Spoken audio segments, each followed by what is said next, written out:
You see at the beginning of episode 2 when Anakin is looking for his speeder to go get his master? Well, a careful viewer could have guessed which one he'd pick before he even hops on. How can this be? And same goes for the opening of episode 3. It is fairly easy to tell which of the two starfighters is Anakin's. How can you do this? But to explain how, let me first tell you about another pilot. A very young one, a kid actually, named George Lucas. That kid isn't passionate about movies. He loves cars and grew up in the small town of Modesto, California. At the age of 15, he got his first car, a Fiat Bianchina, that he would cherish and modify all day long. At night, he drove to Modesto's 10th Street and cruised all night, chasing girls and competing with the other guys over who had the coolest car. He was also into racing and was a pretty good pilot himself. He even joined a local ecurie in which he was both assistant and secretary. Speed was the meaning of his life. And little George racked up so many speeding tickets that when he later applied to the Air Force in the photographer unit, they turned him down because of his record. So George Walton Lucas almost went in a career that would have probably prevented us from having Star Wars because of fines? Well, God bless Modesto's speed limits. One day, however, George Lucas got more than just a ticket while driving. On the 12th of June 1962, as he was heading home and taking the last turn, another car hit him and projected his car on a tree with extreme violence just after rolling 3 times in the air. A crash from which George Lucas would miraculously survive, but such a traumatizing event deeply changed him forever. Racing and cruising were over for Lucas, but those experiences would stay close to his heart and found their way into his works during his director career to be. That is how Star Wars ended up with this very gritty and mechanic vibe, rooted in the car culture, with the example of Han taking good care of his Millennium Falcon. He's got a deep connection with what was just a regular cargo ship before he turned it into a racer. She may not look like much, but she's got it where it counts, kid. I've made a lot of special modifications myself. Han is somehow the metaphor of the pilots Lucas used to know. Tinkerer, hothead, and smart. That is why Lucas decides to highlight Han's piloting skills with the following line. It's a ship that made the Kessel run in less than 12 parsecs. One of the concepts that is sort of incontroversial is the fact that Han Solo talks about getting from point A to point B. He talks in terms of parsecs, which is distance rather than time. The premise being that in order to travel through hyperspace, you have to plot a course around all of the planets and stars and everything. And in particular case of the Millennium Falcon has an extremely sophisticated navigation system. The reason it's the fastest ship in the galaxy is not because it actually has speed, but it has navigational skills that allows it to go from point A to point B faster than anybody else. And of course that was never explained and people got very confused by it. But I think it's sort of hot rod thinking. It comes from driving race cars and stuff. Trying to take a windy course and turn it into a straight line is all you spend your time doing. And the fastest car is the one that can get the best line. Doesn't necessarily have the fastest engine. As for Luke, he embodies Lucas's dream to become a pilot. But the comparison is even more obvious with Anakin. I just tackled George Lucas' teenage years and cars, but even as a child he was a born tinkerer, building a miniature roller coaster out of a simple telephone wire.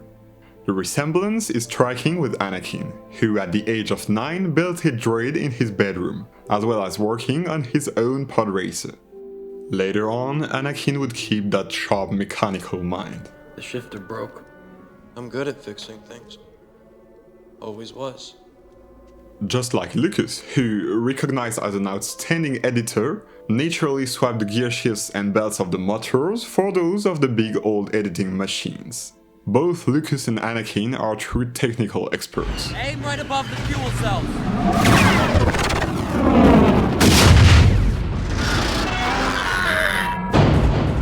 Good call, my young Padawan. But Star Wars wasn't the only time George Lucas expressed his love for cars. Remember the film I used earlier to illustrate his youth? Well, that movie was directed by Lucas himself. So for those of you who've never seen it, 1, 2, 3 o'clock, 4 o'clock, rock. Let me introduce you to American Graffiti. 5, 6, 7 o'clock, 8 o'clock, rock. Almost an autobiography, his first cinematic success meant to capture the rituals of American youth in the 60s.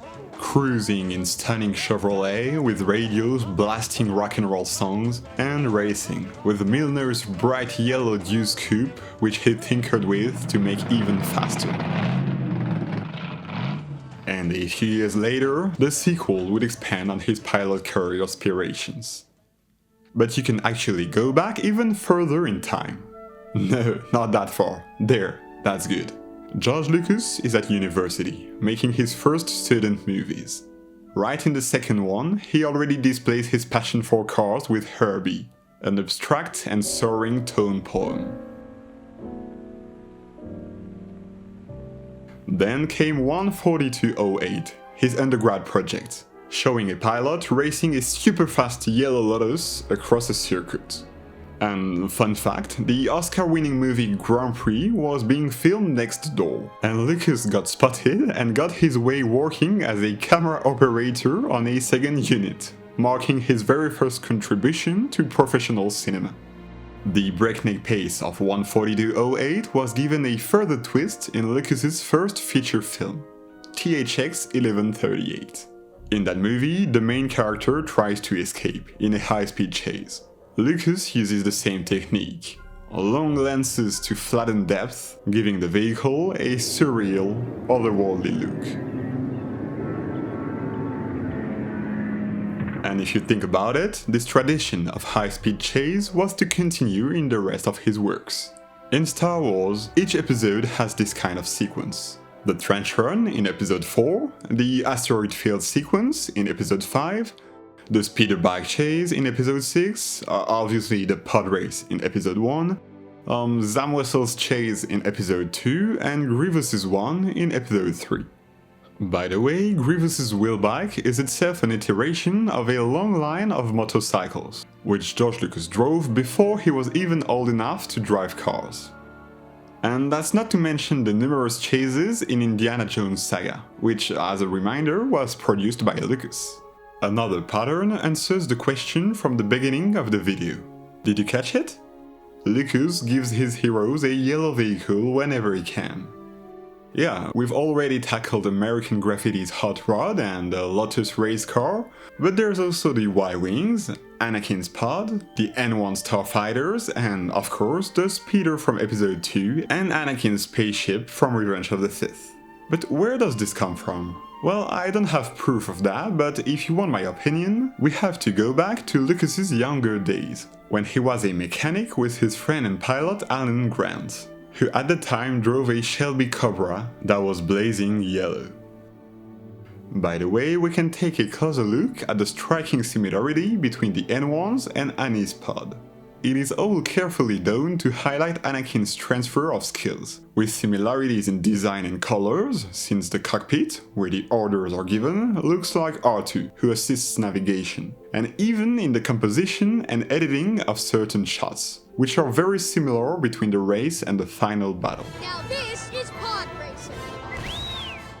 Well, we could do a dedicated video on each of the sequences I just mentioned, but let's stop for a moment on the pod race. That is truly the quintessence of Lucas's love for racing, which he could finally bring to life with the power of the new digital effects. Once I realized I had this digital power at my disposal, my first instinct how to use it was to do a race over an environment. I mean, I love speed and I love racing cars, and this is like the ultimate kid version of racing cars. Actually, the sequence was especially important for Lucas. Early on in pre-production, he commissioned Ben Burtt to put together a test edit of it, pre-visualizing what Lucas had in mind. And it was really interesting because it was the first time I was exposed to George looking at artwork or a model or anything like that. And he talked for about 15 minutes about exactly how this thing would work. And the feeling I got was this guy was at the pod race yesterday, and he's telling a story about, well, this thing opens up and this electrical energy thing comes out, and all these details about it, and I was just amazed. I was mesmerized by the fact that he could just do that. Everything is designed to reflect the automotive world. the preparation of the machine, which Anakin has been working on for years, just as George Lucas and his friends used to do. By the way, the pod is inspired by a real model, the Birdcage Maserati, the pits that look like dirty and oily garages, and the pilot's introduction, much of which was cut during editing and then partially added to the DVD or as bonus cutscenes. His whole family's here today to cheer him on. But also the crashes, which the special effects company ILM produced according to Lucas's wishes. George didn't want pods that just blew up. He had seen all these Formula One car crashes where they go to great pains to make sure that the body of the car absorbs the energy. So when you see a Formula One crash, mostly what you see are all these parts shredding off, just pieces go everywhere, but there's very little fire because they're trying really hard to make sure there isn't fire. The homage goes on with the sound effects, which Lucas borrowed from real racing cars.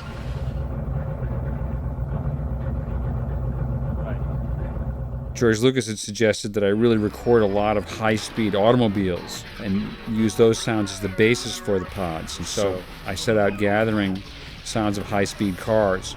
Everything's from vintage Ferraris to Indy racers, as well as drag racers and souped-up trucks and motorcycles. But pod racers ain't the only vehicles that borrow the visual and oral appearance of real ones. Bail Organa's Peter takes inspiration from the Tucker 48. Talking about this, I must mention the movie Tucker, produced by Lucas and directed by his friend Francis Ford Coppola. It tells the life of the legendary car maker Preston Tucker, another homage to the automobile industry. But let's go back to Star Wars with the N1 Starfighter based on the Cyclone Cadillac. And the spaceships of the original trilogy are also rooted in the real world, with the iconic X-Wing, born from a dragster, and the Y-Wing, which Lucas wanted to feature a cannon similar to those found on World War II planes. Yeah, Lucas was just as fascinated by the speed of cars as he was in the speed of planes. The trench run sequence is one of his fundamental ideas for Star Wars, drawing inspiration from World War II movies. Thus, pilots are a kind of hyper-evolved racing drivers, and take center stage in each and every battles, with plenty cockpit shots. I've always been fascinated in speed because of my interest in cars and racing. Since I enjoy that, I enjoy the sensation of racing along at high speed. That has been an element in the films. George Lucas would finally turn his love of fast-paced aerial combat into reality when producing Red Tails in 2012, an aviation film set during World War II. Finally, let's not forget that Lucas's passion for cars was born in a context of emancipation. Getting his first car was a chance for him to embark on adventures, leave home, explore the world, and connect with friends. For him, driving was all about growing, evolving and traveling towards what was to come. And for someone as obsessed with speed as Lucas, it was only natural to want to go as fast as possible.